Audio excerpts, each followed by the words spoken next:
Afternoon, people. It's Born and Red. It's Asim. With me is Atif. Atif, you've been a bit of a regular this year.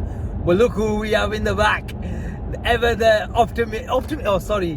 realist Optimist. and the pessimist, I may say. So, Mr. Waxy Mr. Positive. Mr. Positive has come down from Newcastle, made the trip. We picked him up. We had to get him in our car. But guys, it's a big one today. It's an absolute gigantic game, more so for Liverpool. But would you say, Atif, the pressure's off Liverpool this time round? We're going into this game as slight underdogs, and is that I was a slight underdogs. I'd say we're major underdogs. Major? Going by what people's reaction is. Is this Waxy speaking or? No, this is not my opinion. This is what the majority of everybody written off. No, yeah. You would have thought we already lost the game. But to be honest, this is when Liverpool are at their best. When the back's against the wall, when the world's against us, that's when the true Liverpool shows up. So let's see. Yeah, we just had the radio on. Chelsea have gone 1-0 ahead, and Atif made the point that this is the big problem. Where forget the title sort of ambitions at the moment. We need to make sure we consolidate and be in a position in the league to really have a go at top four. Forget about the title for a second. That's long gone. But the problem, like Atif said, is the teams around that top four place are all winning.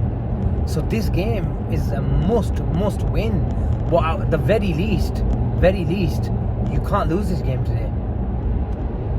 Yeah, I think we're still forgetting what's happening around us as well. We're concentrating more on our own play, our own midfield, who's going to start, what's going to happen. We forget that the teams around us slowly, quietly winning games, drawing games, scoring goals, and we're actually not even seeing that. And it's a concern where to be honest, how many of us are actually looking at the table at the moment? How many of us are looking at the table and actually seeing what's going on? We are 10th and 11th, or whatever we are today. Are we? I've not even had a look. Yeah, there you go. How many fans, or Liverpool fans, are actually looked at the table recently? And you'll see at the top, City, Tottenham, Arsenal. But we're top of the bottom half. I saw that. The top 10 has become the top 11 according to Sky Sports. People like Bournemouth, we thrashed 9-0. They're ahead of us 5-6 points. Even Newcastle as well, they're ahead of us. I'm not going to lie. So even the smaller teams are quietly doing the business, trying to win games, trying to get points at least. But for us, we're just concentrating on who's going to play in our midfield and what formation we're going to play. There's no downplaying it really. This is the biggest game of the season. And for us, especially the position we're in, like Asim said, we definitely cannot afford to lose. Yeah. But having said that, there's no reason going into it. We can't say we already lost the game already. I wouldn't say that. But would you say, look, I don't want to say if Liverpool lose, but would you say if we really, and it's a bit about the performance as well, because any team doesn't give me any sort of fear factor bar Manchester City, because they can starve you of the ball for a good 20-30 minutes, and there'll be moments in today's game, even if we win the game, where we will have to suffer. The thing is, we've been saying week in, week out, we can't afford to concede the first goal, and we always really seem to concede the first goal. But today, more than ever, we cannot afford to concede the first goal. The thing is, look, Man City, everyone knows they're a brilliant team. If they score a worldie, you can't do anything about.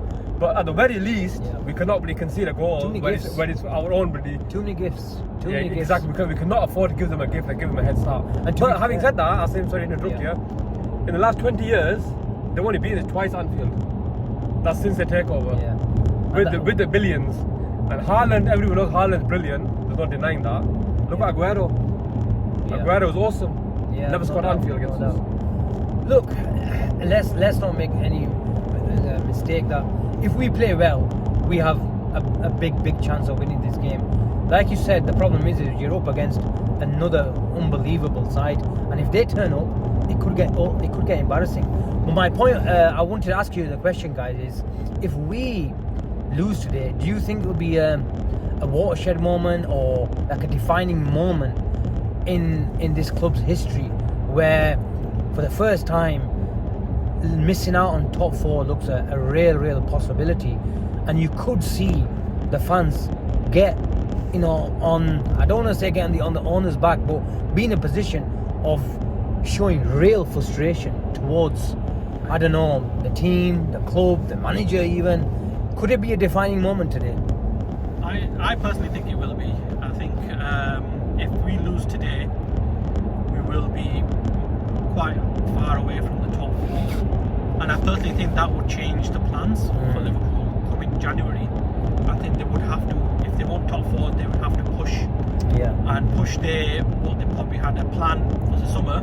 They need to bring it back to January. And I'll see there'll be probably changes. There will be plans for January.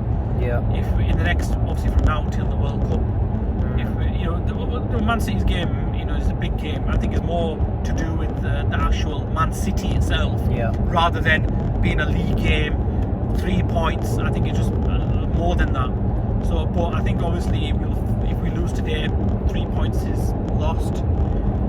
We will probably be further down the pecking order to get to the top four. Yeah. So, I personally think there'll be this change, what you mentioned, there'll be a defining moment for FSG to probably change their plans from summer to the January transfer window. Yeah, that's a fair point. My argument would probably be the opposite, to be honest. We're trying to get all the negative stuff out of the way. We're coming to the positive. The reason, promise, yeah. The reason I'm saying, in a way, it's a no-lose situation for us. If we win this game, we're on a massive high.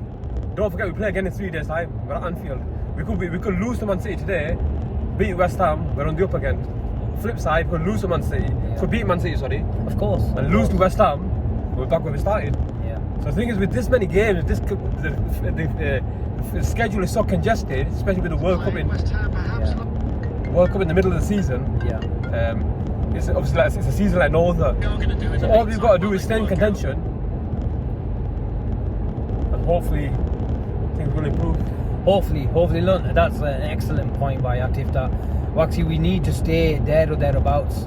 But like I mentioned earlier, the teams around us are winning, but we do need to treat this as a little mini season up until the World Cup now, and then just take stock of where we are. Give our players who are not going to the World Cup a bit of a rest, and then reassess and reevaluate. Maybe dip into the market, like you mentioned, in January, and then really go again. Because wherever we are, up until the World Cup, when we return, we'll have to play some sort of catch up, to the teams that will be above us at that moment of time. But yeah, going to a few more concerns is the lineup, and in particular the right back option. Trent is out, and we heard Kanate is a major doubt for the game, and this sort of brings up a lot of questions now. Who's going to play in the right back role? Plenty of options where obviously we've been seeing the tried and tested James Milner, but he has had a nightmare in this particular game against Foden on that particular side as well. We can have Fabinho at centre back, and we can shift Gomez to right back. What's going to happen, Baxi, and what would you prefer? I think also, just reading on Twitter, there's some suggestions that Fabinho will drop into centre back today. There you go. And Gomez will play right back. So that's the latest. I don't mind that. I don't mind that, yeah. But definitely that's the better option. That would mean Thiago and Henderson in the midfield. But that would open our midfield up, because that would most likely mean Elliott's going to play on that right side in midfield role. So if you're going to sort of shore up the defence, and get tighter on, having Gomez marking Foden, are you sacrificing that sort of, defensive sort of nature in the midfield? I think with Man City playing one striker, dropping Fabinho back with Van Dijk is not too bad. If they played with two strikers, then it's slightly different, But Fabinho might be the extra man. He will be, but he'll sit on Fabinho though. Possibly. Especially on goal kicks and stuff. It's naturally to target a weaker man. Yeah. So he'll make his runs off him maybe, and in behind Van Dijk with those curved runs. But look, whatever it is, we're going to miss. If you had Fabinho and Gomez in that situation, it's difficult to tell. Fabinho and Gomez. In that centre-back position. Because Foden will push over. Yeah, well look, my concern is in the midfield. Harvey Elliott, it plays in those 10 positions in the half spaces. He just needs to make sure he's a bit more disciplined today, because if they're going to have Gundogan running in from those positions on the left hand side of Rodri, or who they're going to play, maybe Bernardo today, I don't know. I don't know. I just feel like whenever we play Harvey Elliott, we look better on the ball. Having said no that, doubt. having said that, the advantage of playing Harvey Elliott is you can switch between the 4-3-3 and the 4-2-4, 4-2-3-1. Sorry, like that. I don't mind him. In an instant. I don't mind him in a 4-2-3-1. This is what I'm saying, but there'll be that flexibility of switching between the 4-3-3 and the 4-2-3-1 Yeah, look, with Harvey Elliott, because he can step forward into that role. Yeah, no doubt. He brings really good attributes, and facets to his own game and Liverpool game when he plays, and he connects the sort of defence and the attack via picking up the ball in those spaces. So look, but I'm just a bit concerned about him in transition, where we just look too open when we lose the ball. But it remains to be seen, and if those rumours are correct, then it'll be interesting to see how the game pans out as well. Okay, guys, we've been on live for around about 10-11 minutes, so let's go to your predictions then. Did I say 2-1, Maxi, on Friday night? Yeah, I think I did. We're going to score the first, they'll equalise, and then Mohamed Salah is going to get the winner. So let's go to you, Atif, and then we'll leave the pessimist to last. We'll get his. You might have changed to 6-1 now. Go on then, Atif. Give us your prediction. I'm gonna go for 3-2 Liverpool. Let's be optimistic. I like that. There's goals. There's always goals in this game. It's one of them games, and the way Liverpool defend, we're not gonna keep a clean sheet. We're not gonna restrict them down. It's just a case of score more than what they do. Okay. So, 3-2. I like that. 3-2 Liverpool for me. I like that. Which reminds me of that Coutinho winner. Remember that Coutinho winner with 3-2 when we lost it in the league, that Palace here. Waxy, have you changed from 3-1? I want Liverpool to win, just to make it clear. Of course, I want Liverpool to win. Of course. But he's gonna. I don't see us winning. I'm going 3-1. He's sticking with 3-1. Okay. The negative is he still thinks Liverpool will lose. Most people will say, he's talking some real facts. He don't really. Right? He's come all the way down from Newcastle. Yeah, I want them to win. Obviously, I want them to win. Of course, you know of course. Yeah, but you must have some hope here, right? He's I not to be realistic as well. What I expect it to happen. Or I can say that Liverpool will win 4-1. He's only saying that because he don't want to get twatted at Anfield now. But okay, guys, thank you very much. You'll see us on the other side. Are we doing some fan cams today? Maybe, yeah. Okay, stay tuned for that. But it's a big game. It could be the beginning or it could be the end. See you soon. Take care.